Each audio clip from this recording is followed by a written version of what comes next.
જય શ્રી કૃષ્ણ મિત્રો, સ્વાગત છે આપનું ઘરેલું કિચનમાં. આજે આપણે બનાવીશું લસણ કેરી ચણા મેથીનું અથાણું. તો લસણ કેરી ચણા મેથીનું અથાણું બનાવવા માટે આપણે એક વાટકો ફોલેલું લસણ લીધું છે, 1 કપ દેશી ચણા લીધા છે,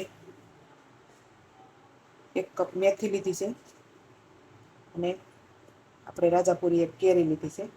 અને આપણે આ મેથીને અને ચણાને પલાળી દેવાના છે હળદર મીઠામાં, અને કેરીને હારે પલાળી દેવાની. એટલે ત્રણેય વસ્તુ અલગ અલગ પલાળીને કેરીના ખાટું પાણી હોય એમાં બોળી દેવાનું.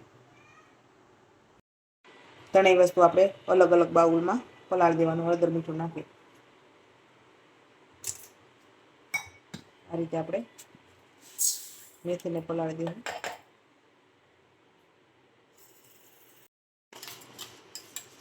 હવે આપણે આ રીતે મેથીને થોડુંક પાણી નાખવાનું. એમાં આપણે 1 ચમચી મીઠું, 1 ચમચી હળદર આ રીતે નાખીને પલાળી દેવાનું. અને આપણે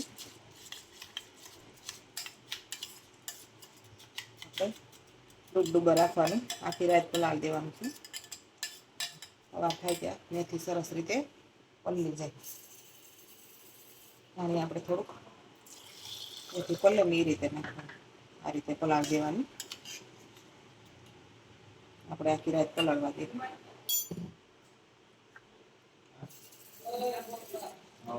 આપણે ચણાને એ રીતે પલાળી દેવાના છે. મીઠું નાખી દેવાનું, ચમચી હળદર, આ રીતે મિક્સ કરી લેવાનું. આખી રાત આપણે પાણી નાખી આ રીતે ડૂબડૂબા પલાળવા દેવાનું. અને આપણે આખી રાત પલાળવા દેવાનું. કેરીને આ રીતે સાલ ઉતારી લેવાનું.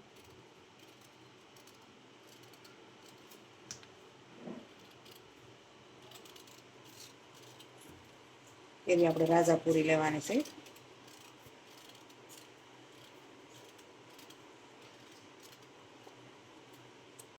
કેરીને સાલ ઉતારીને કાપી લેવાની છે.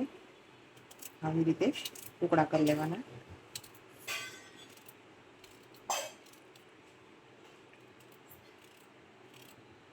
ટુકડા તમારી સાઈઝ પ્રમાણે તમે નાના મોટા કરી શકો.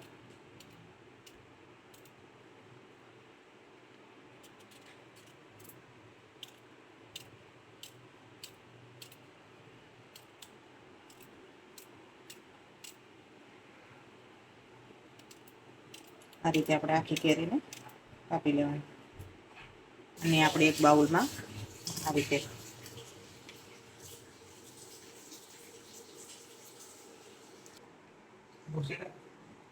આપણે બધા ટુકડા એક બાઉલમાં બનાવી દેવાનું. એમાં આપણે 1 ચમચી મીઠું, હળદર આ રીતે એડ કરી દેવાની.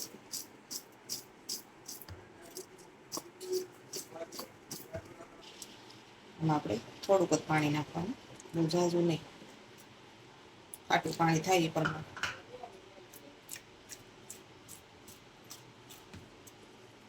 આ રીતે આપણે આને પલાળવા દેવું 4-5 કલાક.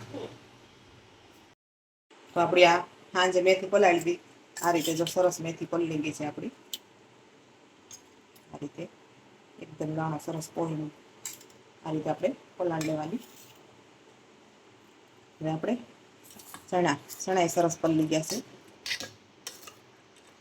આખી રાત પલાળવા દીધા. એટલે આપણે આ કેરીના કટકા આ સરસ પલળી ગયા છે. હવે આપણે બધું એક કપડામાં સૂકવી દેવાનું છે. પહેલાં આપણે કેરી આ રીતે કાઢી લેવું. આ રીતે આપણે કેરીના કટકા એક કપડામાં બધાય 4-5 કલાક સૂકવવા દેવાના. કોરા થઈ જાય, એમાં પાણી ન રહે.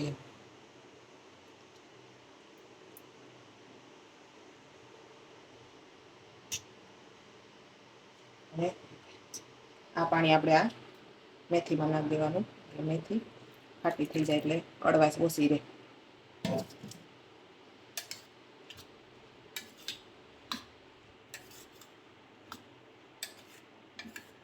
આપણે હળદર મીઠું સાંજે નાખ્યું છે એટલે સરસ ખારી થઈ ગઈ છે મીઠાવાળી.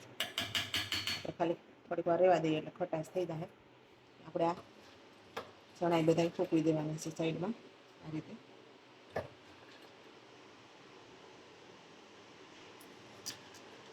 બધું આપણે એક હારે ફૂંકવી દેવું આ રીતે.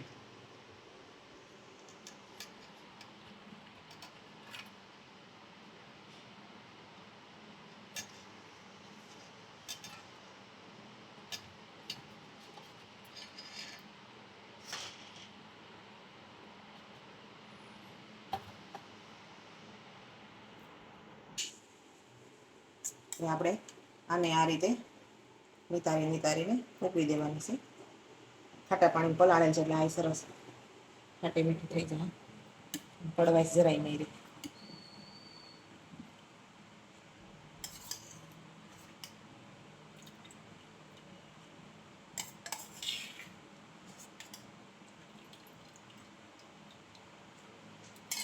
આ રીતે આપણે બધી મૂકી દેવાની.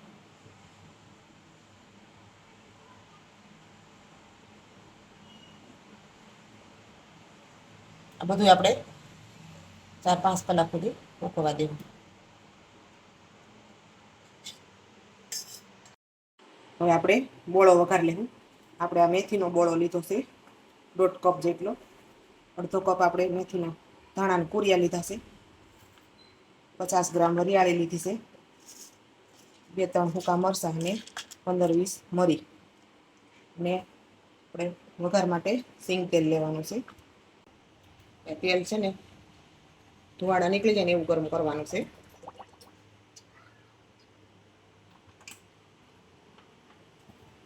કાચવાટમાં આ રીતે બધું વઘાર કરવા માટે આપણે મેથીનો બોળો નાખ્યો છે. આપણે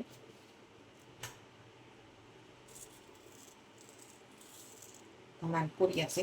પૂરિયા આપણે થોડાક વધારે રાખવાના, સરસ સ્વાદ આવે. મેથી સેવ એટલે આપણે મેથીની પૂરિયા મેથીનો બોળો ઓછો રાખવાનો. મેથીની જગ્યાએ મેથી નાખવાની છે ને એટલે આપણે વરિયાળી બધું આપણે આ રીતે મિક્સ કરી લેવાનું.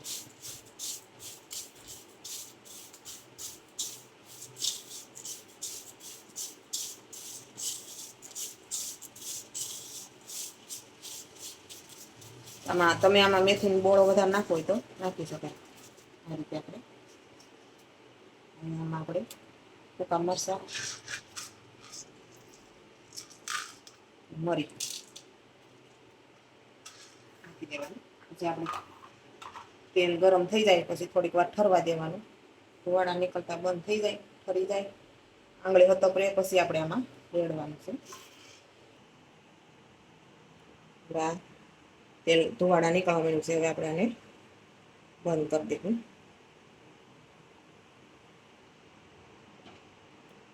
હવે આપણે આને ઠરવા દેવાનું. ઠરી જાય ને પછી આપણે વઘાર કરવાનો છે. હતપ તેલ રહે ને એવું ફળફળ તો નહીં નાખવાનું, બોળો બળી જાય. હવે આપણું તેલ ઠરી ગયું છે મીડિયમ. એટલે આપણે હવે આપણે આનો વઘાર કરી લઈશું.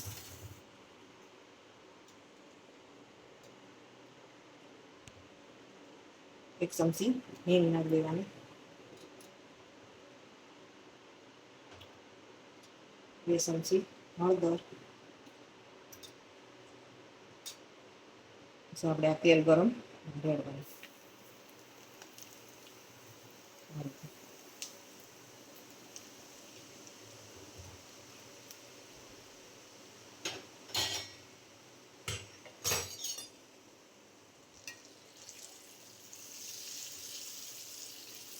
રીતે આપણે હલાવી લેવાનું. પછી ફળફળતા તેલમાં વઘાર કરીએ તો મસાલો બળી જાય.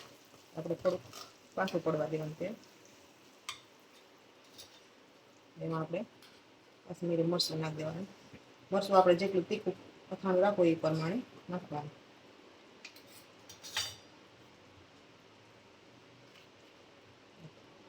અડધી ચમચી મીઠું. મીઠું પછી આપણે ચાખીને નાખી શકાય.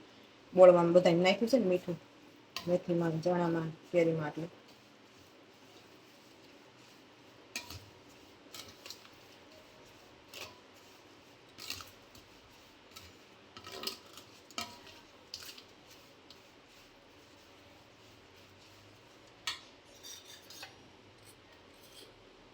આપણે એક ચમચી નાખશું એટલે સરસ તીખું.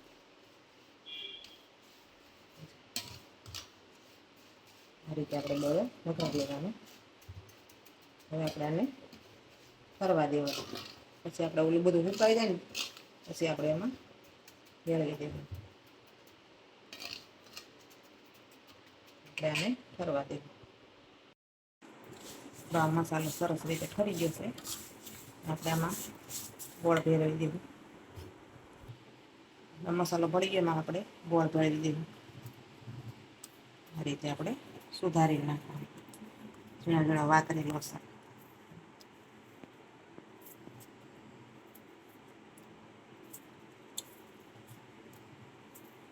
ગોળ આપણે 1 ચમચો જેટલો નાખશું.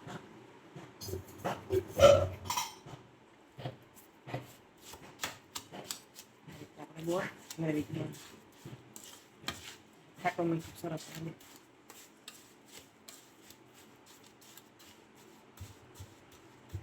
ગરમ હોય ને તે ગોળ નહીં નાખવાનું, તો પાછું ગોળનું પાણી થાય. આ રીતે ઠરી જાય પછી ગોળ ભેળવવાનું.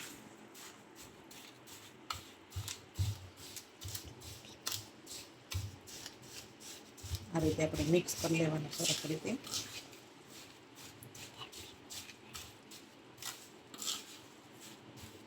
હવે આપણો ગોળ બધો સરસ રીતે ભળી ગયો છે. ગાંગડી ન રહે એનું ધ્યાન રાખવાનું. આ રીતે હવે આપણે એમાં ભેળવી દેવાનું. કેરીના કટકાને જો આપણે આ સરસ ઉકાઈ ગયા છે, પાણી નથી એમાં. 5 કલાક આપણે મૂક્યું છે. ચણા ઉકાઈ ગયા છે. મેથી સરસ આપણે સુકાઈ ગઈ છે, એકદમ કોરી થઈ ગઈ છે. આપણે આમાં બધું ભેળવી દેવું.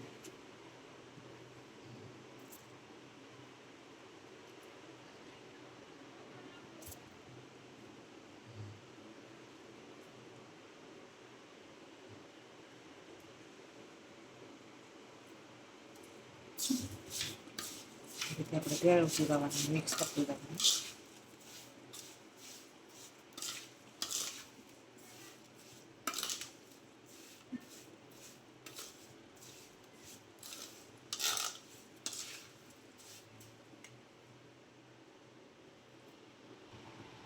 એમાં ચણા ભેળવી દેવું.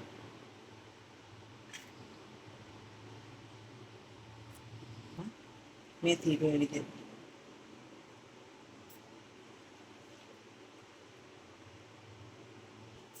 આ રીતે આપણે મિક્સ કરી લેવાનું બધું. ચમચે ન ભાવતા અહીંથી કરી શકીએ આપણે.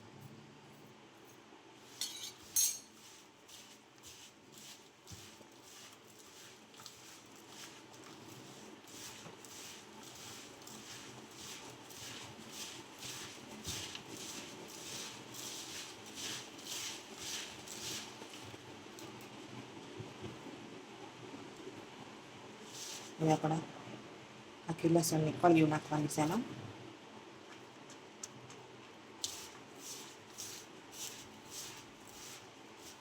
એક વાટકો નાખી છે લસણની કળી.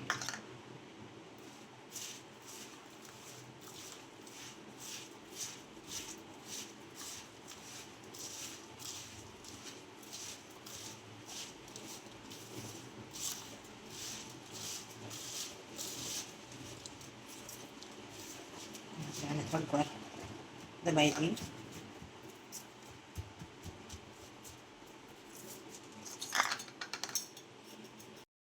આપણે આદુના ટુકડા લીધા છે.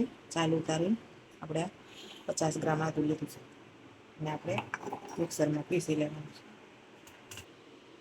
અડધી વાટકીએ જે લસણ આપણે પલાળી લીધું છે, આને આપણે આદુ લસણ બે પીસી નાખવાનું છે. જે આપણે મિક્સરમાં આપણે પીસી લેવાનું અધકસર.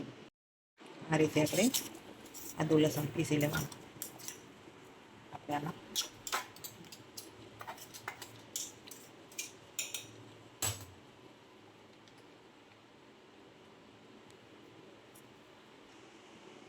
આદુ લસણ પીસી લીધું છે, આમાં રેડી દેવાનું.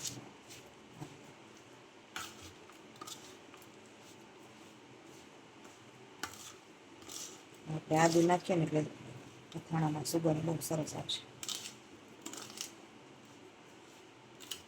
અથાણું શિયાળામાં ખાવાની બહુ મજા આવે છે.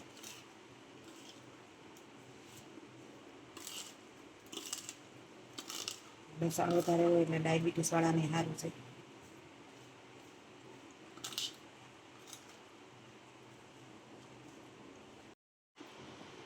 હવે આપણે આમાં ઠંડુ કરેલ તેલ નાખી દેવાનું.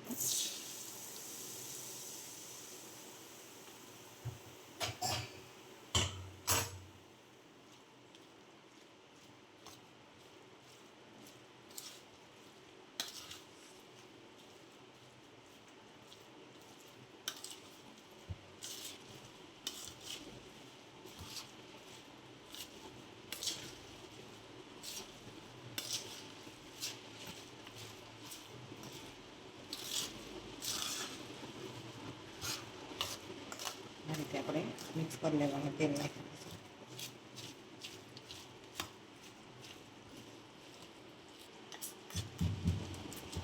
આ રીતે આપણે બનાવી દેવાનું. આને આપણે 8-10 દિવસ પછી ખાઈ શકીએ. એમાં તમારે મીઠું ભેળવવું હોય, મીઠામાં સાચું મીઠું ભેળવી શકીએ. તો તૈયાર છે આપણું આ લસણ, મેથી, ચણા, કેરી અથાણું. તો તૈયાર છે આપણું લસણ, મેથી, ચણા, કેરીનું અથાણું.